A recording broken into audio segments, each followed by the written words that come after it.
नमस्ते, मैं जनक रेड्डी डुब्बाका से हूँ। नेट फिजिक्स त्वरित पुनरावृत्ति यानी सूत्रों की पुनरावृत्ति और यह लेक्चर सेंटर ऑफ मास भाग 3 से है। यहाँ देखें, सेंटर ऑफ मास की गति। यहाँ सेंटर ऑफ मास की वेग, सेंटर ऑफ मास की त्वरण और सेंटर ऑफ मास का संवेग। सर, सेंटर ऑफ मास की वेग VCM बराबर है m1v1 बार के प्लस m2v2 बार और इसी तरह m1 से mn तक। Vn बार को m1 plus m2 plus mn से भाग दें। इसी तरह सेंटर ऑफ मास की त्वरण m1a1 बार प्लस m2a2 बार प्लस इसी तरह mna n बार को m1 plus m2 plus mn से भाग दें। इसी तरह यहां देखें, ये कुछ और नहीं बल्कि सिस्टम का कुल संवेग है और ये कुल द्रव्यमान है। इसलिए सिस्टम का कुल संवेग बराबर है कुल द्रव्यमान गुणा सेंटर ऑफ मास की वेग के। यहां भी m1 a1 m2 a2 और इसी तरह m1 a1 ये है F एक्सटर्नल, इसे हम लिख सकते हैं F एक्सटर्नल। F एक्सटर्नल बार बराबर है कुल द्रव्यमान गुणा सेंटर ऑफ मास की त्वरण। देखिए यहां एक संख्यात्मक प्रश्न है। ये दो वस्तुएं हैं A और B जिनका द्रव्यमान m है। ये 30 डिग्री है और यह 60 डिग्री है जो दो तिरछे तल पर रखी गई हैं। जब इन दोनों वस्तुओं को छोड़ा जाता है तो दोनों ब्लॉकों के द्रव्यमान केंद्र के त्वरण का परिमाण ज्ञात कीजिए। यहां देखिए, ये कोण 60 डिग्री है, यह 30 है, इसलिए यह वाला कुछ नहीं बल्कि 90 है। इसलिए मैं इसे x अक्ष मान रहा हूं और इसे y अक्ष मान रहा हूं और यह g साइन 30 के त्वरण से चल रहा है और यह नीचे की ओर g साइन 60। इसलिए यहां a एक बार बराबर है g साइन 30। साइन 30 ये y अक्ष है j कैप। साइन 30 का मतलब है 1/2 यानी g/2 j कैप। ये दो बार बराबर है g sine 60 i cap. x अक्ष का मतलब है i कैप। ये साइन 60 √3/2, इसलिए √3g/2 i कैप। फिर केंद्रक द्रव्यमान का त्वरण ACM बार बराबर है m1 एक बार प्लस m2 बार बटा m1 प्लस m2। यहां दोनों द्रव्यमानों का मान समान है यानी m। ए एक बार है g/2 j कैप, ये दो बार है m गुणा √3/2 i कैप। कुल द्रव्यमान m प्लस m यानी 2m से विभाजित, इसलिए यहां ये m कट जाता है। इसलिए यहां ACM बार बराबर है, ये बन जाता है g/4 j cap √3g/4 i cap.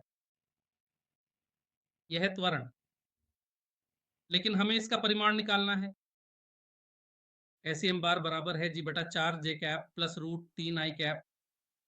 इसलिए यहां ACM बार का मापांक बराबर है g/4 गुणा वर्गमूल 1 का वर्ग प्लस √3 का वर्ग यानी 3। इसलिए 3 प्लस 1 4, 4 रूट तो, इसलिए 2g/4 ये बन जाता है g/2। ये है त्वरण। यहां देखिए, ये है एडवर्ड विजन। यहाँ m1 है और ये है m2। m2 m1 से बड़ा है। फिर सिस्टम के द्रव्यमान केंद्र का त्वरण, तो यहाँ m2 m1 से बड़ा है, इसलिए ये नीचे की ओर एक त्वरण a के साथ चलता है, ये ऊपर की ओर एक त्वरण a के साथ चलता है। देखिए ये त्वरण a बराबर है m2 माइनस m1 के,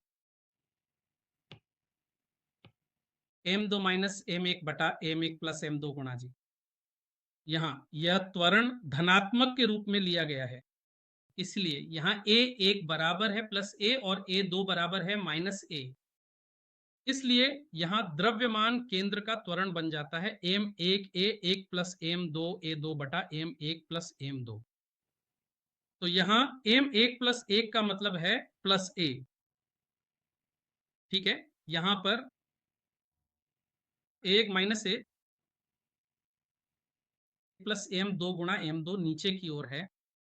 m2 सॉरी नीचे की ओर मैं धनात्मक ले रहा हूं, ऊपर की ओर ऋणात्मक, इसलिए ये 1 है ये 2 है। इसलिए a1 बराबर है माइनस a, a2 बराबर है प्लस a। तो माइनस ए प्लस ए बटा एम एक प्लस एम दो, ये द्रव्यमान केंद्र का त्वरण बन जाता है एक सामान्य। ये बन जाता है एम दो माइनस एम एक गुणा ए बटा एम एक प्लस एम दो, लेकिन ए बराबर है एम दो माइनस एम एक, इसलिए द्रव्यमान केंद्र का त्वरण एम दो माइनस एम एक बटा एम एक प्लस एम दो गुणा ए, मतलब एम दो माइनस एम एक बटा एम एक प्लस एम दो गुणा जी। इसलिए अंत में द्रव्यमान केंद्र का त्वरण एम दो माइनस एम एक बटा एम एक प्लस एम दो का वर्ग गुणा जी। यह सिस्टम के द्रव्यमान केंद्र का त्वरण है। यहां एक और समस्या देखें।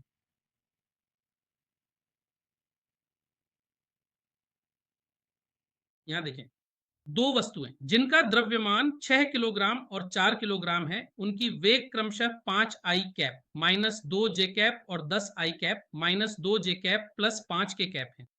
तो द्रव्यमान केंद्र का वेग क्या होगा? सीधा सूत्र में मान रखो। देखिए, द्रव्यमान केंद्र का वेग वी सी बार बराबर है एम एक वी एक बार प्लस एम दो वी दो बार बटा एम एक प्लस एम दो।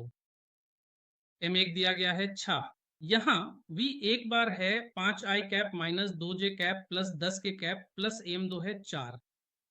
वेग 10 आई कैप माइनस 2 जे कैप प्लस 5 के कैप, कुल द्रव्यमान 6 प्लस 4 यानी 10 से भाग। इसलिए यहां सरलीकरण के बाद हम अंतिम उत्तर प्राप्त कर सकते हैं। सदिश वीसीएम बार का मान इसके बराबर दिया गया है 7 आई कैप माइनस 2 जे कैप तथा प्लस 8 के कैप। अब आगे देखें, यहां एक और अवधारणा है द्रव्यमान केंद्र का विस्थापन।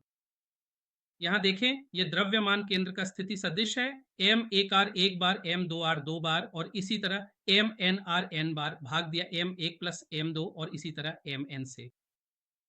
यदि delta R one bar, delta R दो बार और इसी तरह डेल्टा आर एन बार तंत्र के कणों के विस्थापन सदिश हैं, तो द्रव्यमान केंद्र का विस्थापन सदिश होगा। यानी डेल्टा आर सी एम बार बराबर है एम एक गुणा डेल्टा आर एक बार प्लस एम दो गुणा डेल्टा आर दो बार और इसी तरह एम एन गुणा डेल्टा आर एन बार, भाग दिया एम एक प्लस एम दो और इसी तरह एम एन से।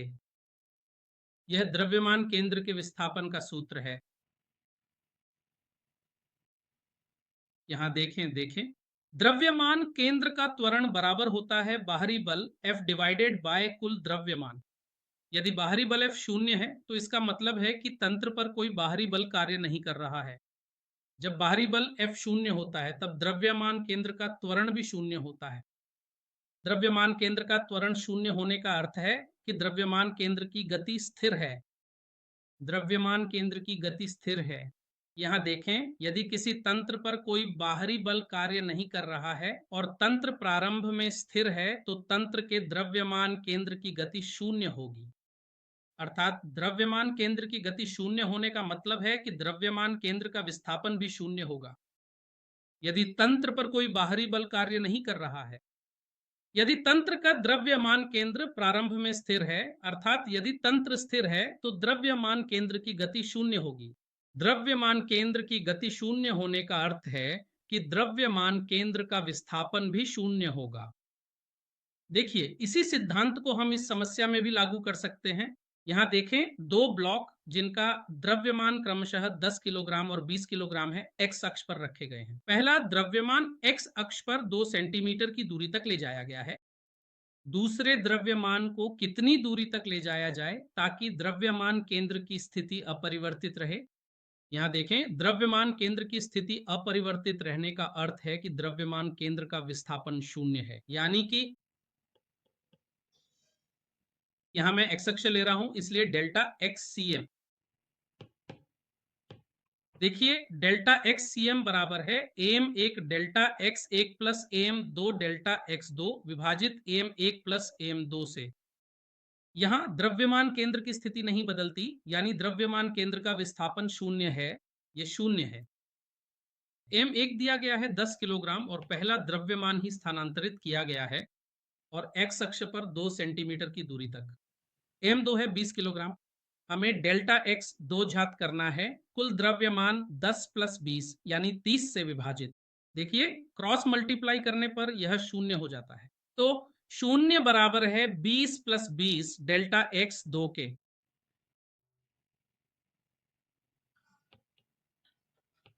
इसलिए 20 डेल्टा x 2 बराबर है -20 के।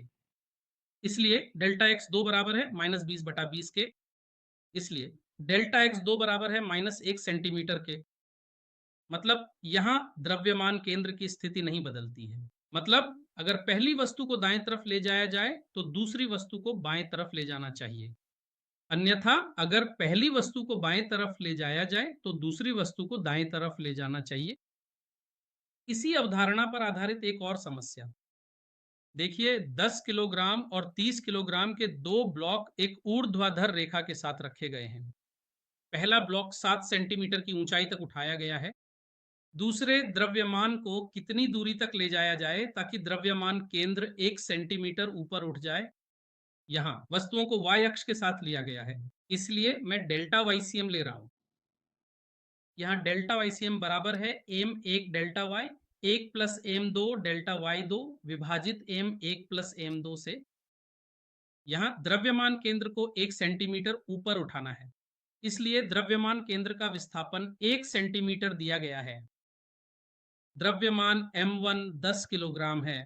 यह पहला द्रव्यमान है जिसे 7 की ऊंचाई तक उठाया गया है और m2 30 है। हमें पता लगाना होगा। दूसरे पिंड का विस्थापन और कुल द्रव्यमान 10 + 30 40 है। यहाँ देखें, इसलिए 40 बराबर 10 है, +7 70 है और यह 30 डेल्टा y2 हो जाता है। 30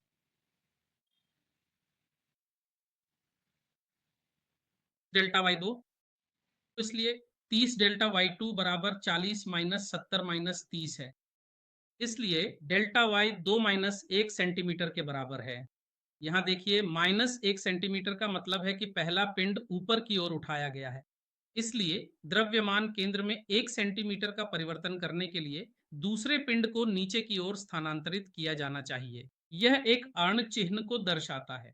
इसलिए इसके साथ ही हमने उन सभी सूत्रों को पूरा कर लिया है जो मेरे लिए लेक्चर 1, लेक्चर 2 और लेक्चर 3 को पूरा करने के लिए बहुत ही उपयोगी हैं। फिर हम अगले अध्याय यानी टकराव की ओर बढ़ सकते हैं। धन्यवाद।